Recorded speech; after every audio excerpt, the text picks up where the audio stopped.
ओम शांति। 29 सितंबर 2021। बाबा के महावाक्य। मीठे बच्चे, इस अंतिम जन्म में गृहस्थ व्यवहार में रहते कमल फूल समान पवित्र बनो। एक बाप को याद करो, यही गुप्त मेहनत है। प्रश्न। ज्ञान का तीसरा नेत्र मिलते ही कौन सा कॉन्ट्रास्ट स्पष्ट अनुभव होता है? उत्तर। भक्ति में भगवान को पाने के लिए कितना दर भटक रहे थे, कितनी ठोकरें खा रहे थे। अभी हमें वह मिल गया। दूसरा, साथ रहम आता। मनुष्य बेचारे अभी तक भी भटक रहे हैं, रास्ता ढूंढ रहे हैं। बाबा ने हमें भटकने से छुड़ा दिया। हम बाबा के साथ जाने की तैयारी कर रहे हैं। गीत। आज अंधेरे में है इंसान। ओम शांति। एक तरफ भक्त याद कर रहे हैं, दूसरे तरफ में आत्माओं को तीसरा नेत्र मिल चुका है, अर्थात आत्माओं को बाप की पहचान मिल चुकी है। वह कहते हैं हम भटक रहे हैं। अभी तुम तो नहीं भटकते हो। कितना फर्क है। बाप तुम बच्चों को साथ ले जाने के लिए तैयार कर रहे हैं। मनुष्य गुरुओं पिछाड़ी तीर्थ यात्रा, मेले, मलाखड़े आदि पिछाड़ी कितना भटक रहे हैं। तुम्हारा भटकना अब छूट गया है। बच्चे जानते हैं इस भटकने से छुड़ाने के लिए बाप आया हुआ है। जैसे कल्प पहले बाप ने आकर पढ़ाया था, वह राजयोग सिखाया था, हूबहू ऐसे पढ़ा रहे हैं। बच्चे जानते हैं हम 5 विकारों पर जीत पा रहे हैं। कहा जाता है माया जीते जगत जीत। माया 5 विकारों रूपी रावण को कहा जाता है। माया दुश्मन ठहरी।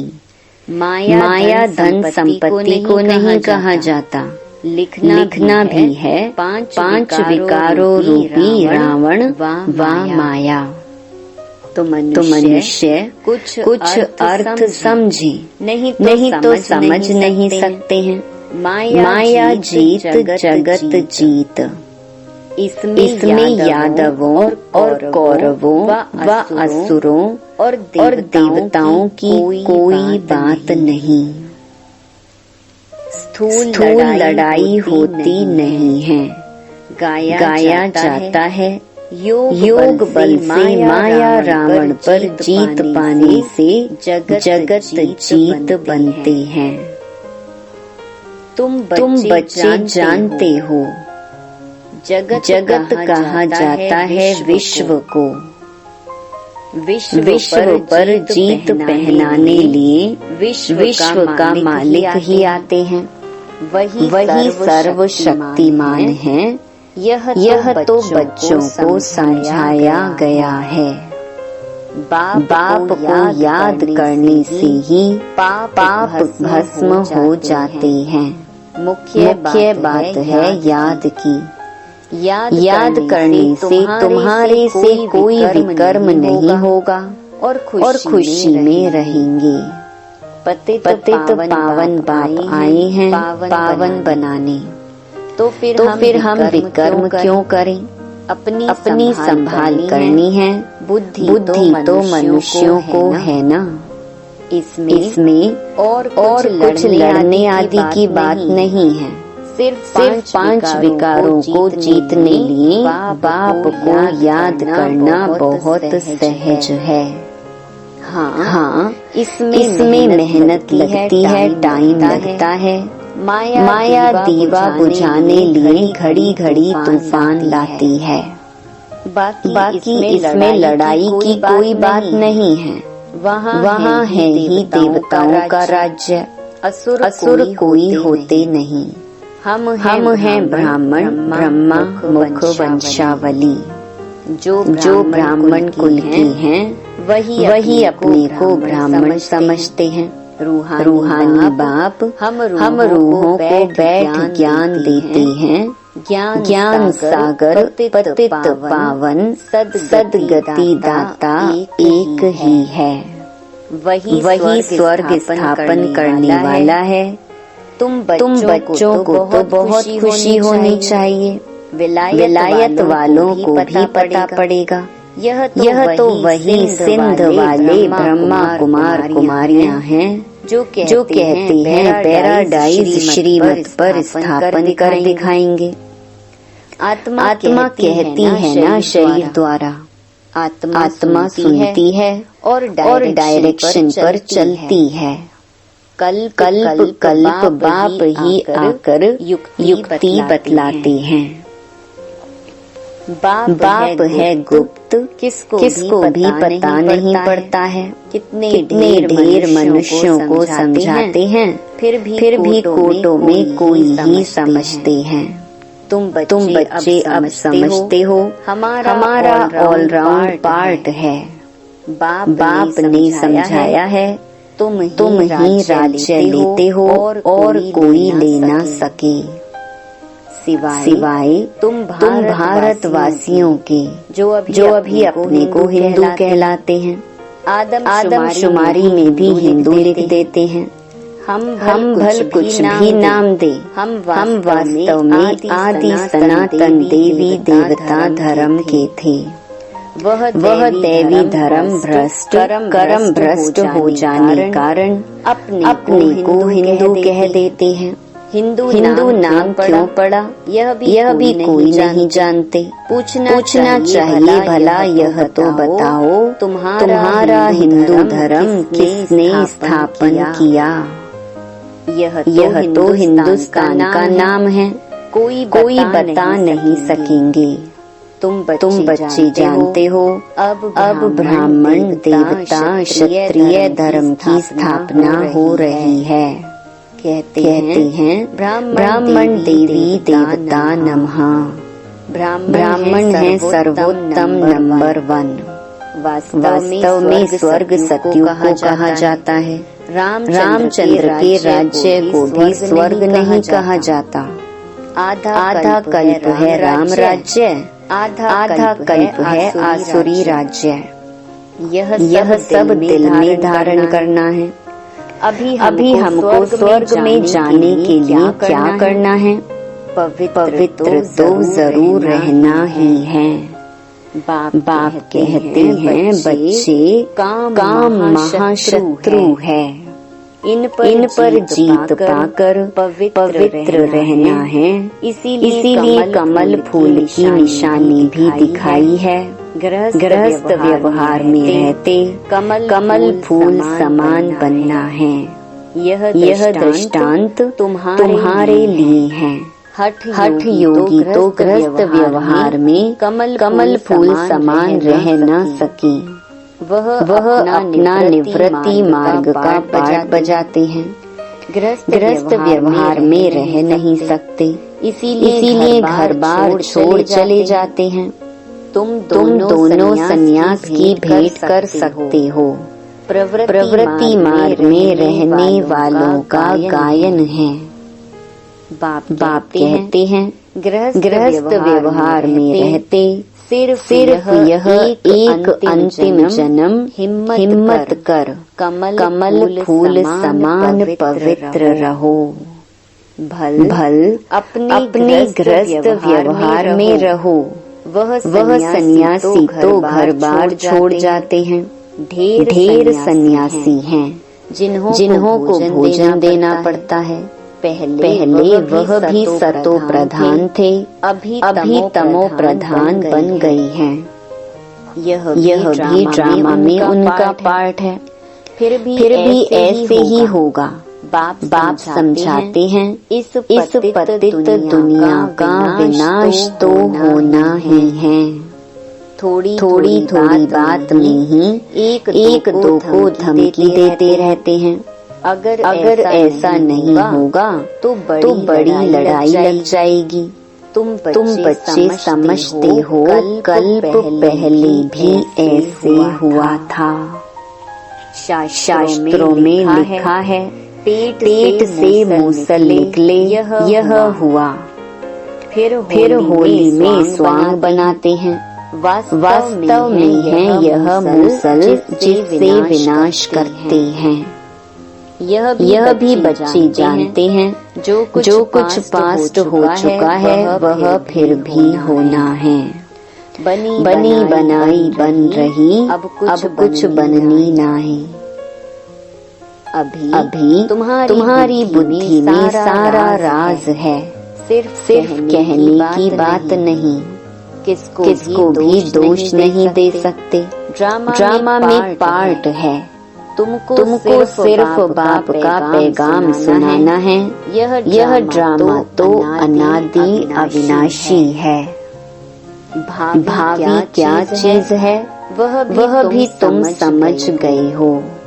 यह कलयुग अंत और सतयुग आदि का संगम नामी ग्रामी है।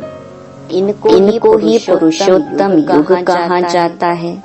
आजकल बच्चों को पुरुषोत्तम युग पर अच्छी रीति समझा रहे हैं। यह युग है उत्तम पुरुष बनने का। सभी सतो प्रधान उत्तम बन जाएंगे। अभी हैं तमो प्रधान कनिष्ठ। इन अक्षरों को भी तुम समझते हो। कलयुग पूरा हो, सतयुग आएगा, फिर जय जयकार हो जाएगा। कहानी सुनाई जाती है ना। यह है सहज ते सहज। झूठी कहानियाँ तो बहुत हैं। अब बाप खुद बैठ समझाते हैं। भक्ति मार्ग में तुम मेरी महिमा गाते आए हो। अब प्रैक्टिकल में तुमको रास्ता बताता हूँ सुख धाम और शांति धाम का। सदगति को सुख गति, दुर्गति को दुख गति कहेंगे। कलयुग में है दुख, सतयुग में है सुख। समझाने से सब समझेंगे। आगे चल समझते जाएंगे। समय बहुत थोड़ा है, मंजिल बहुत ऊंची है। कॉलेज में जाकर तुम समझाएंगे तो इस नॉलेज को अच्छी रीति समझेंगे। बरोबर यह ड्रामा का चक्कर फिरता रहता है और कोई दुनिया नहीं है। वह समझते हैं ऊपर में कोई दुनिया है, इसीलिए सितारों आदि तरफ जाते हैं। वास्तव में वहाँ कुछ है नहीं। God is one, creation is one. मनुष्य सृष्टि यही है। मनुष्य ही है। सिर्फ देह के अनेक धर्म हैं। कितनी वैरायटी है। सतयुग में एक ही धर्म था, उसको कहा जाता है सुख धाम। कलयुग है दुख धाम। सुख और दुख का खेल है ना। बाप थोड़े ही बच्चों को कब दुख देंगे। बाप तो आकर दुख से लिबरेट करते हैं। जो दुख हरता है वह फिर किसको दुख थोड़े ही देंगे। अभी है रावण राज्य। मनुष्यों में 5 विकार प्रवेश हैं, इसीलिए रावण राज्य कहा जाता है। वर्ल्ड की हिस्ट्री ज्योग्राफी का राज अभी तुम बच्चों की बुद्धि में आ गया है। रोज सुनती हो, यह बहुत बड़ी पढ़ाई है। तो बाप समझाते हैं, अभी बाकी थोड़ा समय है, उसमें बाप से पूरा वर्षा लेना है। धीरे धीरे मनुष्य भी समझेंगे बरोबर ईश्वर का रास्ता तो यही समझाते हैं। दुनिया में और कोई भी ईश्वर को पाने का रास्ता नहीं बतलाते हैं। ईश्वर का रास्ता ईश्वर ही बताते हैं। तुम तो उनके बच्चे पैगाम देने वाले हो। कल्प पहले भी जो निमित्त बने होंगे वही अब बनेंगे और बनाते जाएंगे।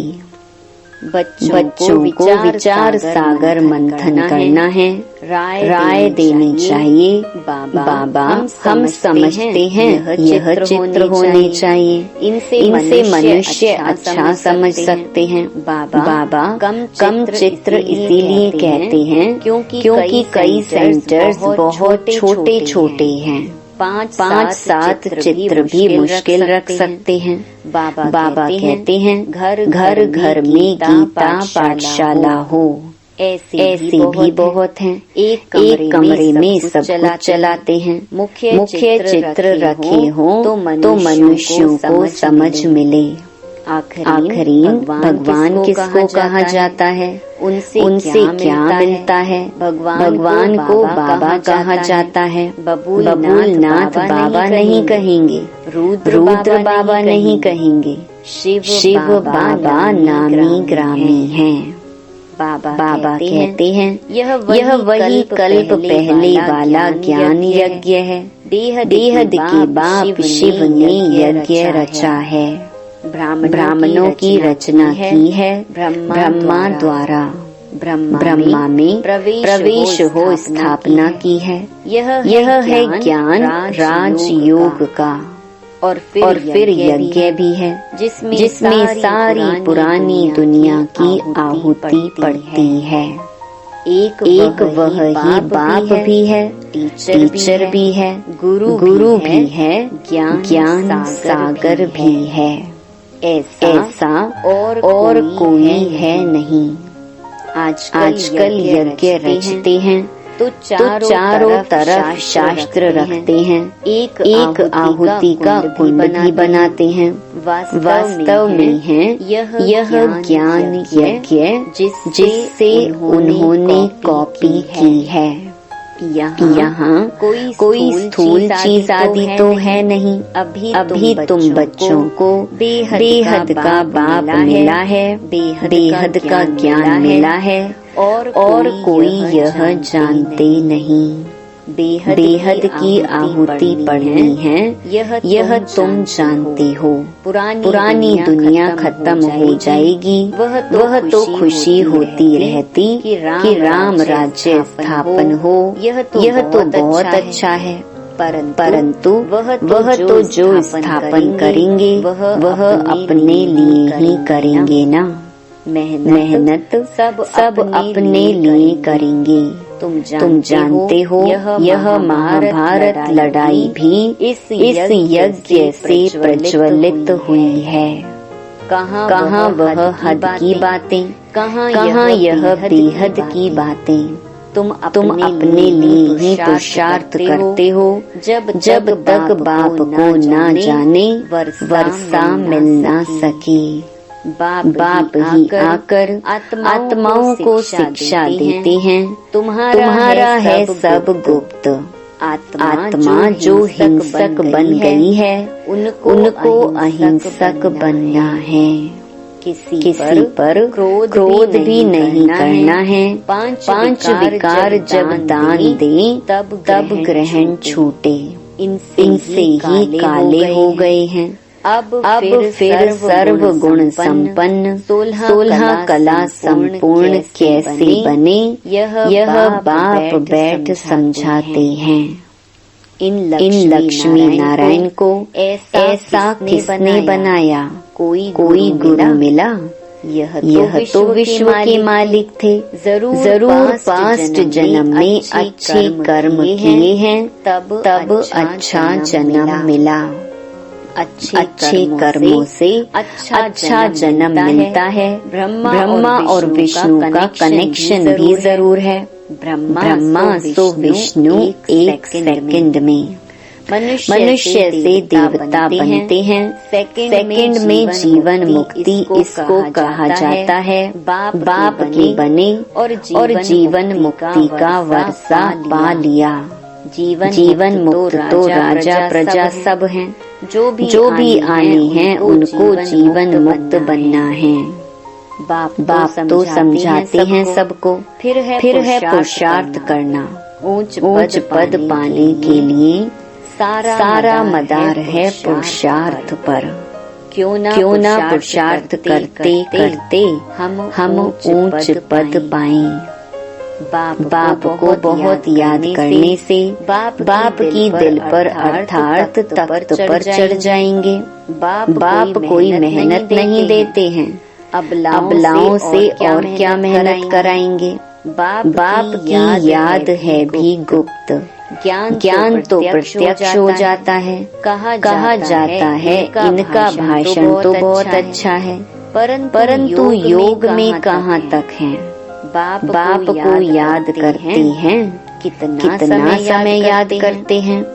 याद से ही जन्म जन्मांतर के विकर्म विनाश होंगे। यह स्पिरिचुअल नॉलेज कल्प कल्प रूहानी बाप शिव ही आकर देते हैं और कोई भी ज्ञान दे नहीं सकते। अच्छा मीठे सिकिलधे बच्चों प्रति माता पिता बाप दादा का याद प्यार और गुड मॉर्निंग। रूहानी बाप की रूहानी बच्चों को नमस्ते। धारणा के लिए मुख्य सार। पहला अविनाशी ड्रामा के राज को बुद्धि में रख किसी को भी दोषी नहीं बनाना है। पुरुषोत्तम बनने का पुरुषार्थ करना है। इस थोड़े समय में बाप से पूरा वर्षा लेना है। दूसरा डबल अहिंसक बनने के लिए कभी किसी पर क्रोध नहीं करना है। विकारों का दान दे सर्व गुण संपन्न बनने का पुरुषार्थ करना है। वरदान विश्व परिवर्तन के श्रेष्ठ कार्य में अपनी अंगुली देने वाले महान सो निर्माण भव। जैसे कोई स्थूल चीज बनाते हैं तो उसमें सब चीजें डालते हैं। कोई साधारण मीठा या नमक भी कम हो तो बढ़िया चीज भी खाने योग्य नहीं बन सकती। ऐसे ही विश्व परिवर्तन के इस श्रेष्ठ कार्य के लिए हर एक रत्न की आवश्यकता है। सबकी अंगुली चाहिए। सब अपनी रीति से बहुत आवश्यक श्रेष्ठ महारथी हैं। इसीलिए अपने कार्य की श्रेष्ठता के मूल्य को जानो। सब महान आत्माएं हो, लेकिन जितने महान हो उतने निर्माण भी बनो। स्लोगन अपनी नेचर को इजी सरल बनाओ तो सब कार्य इजी हो जाएंगे। ओम शांति।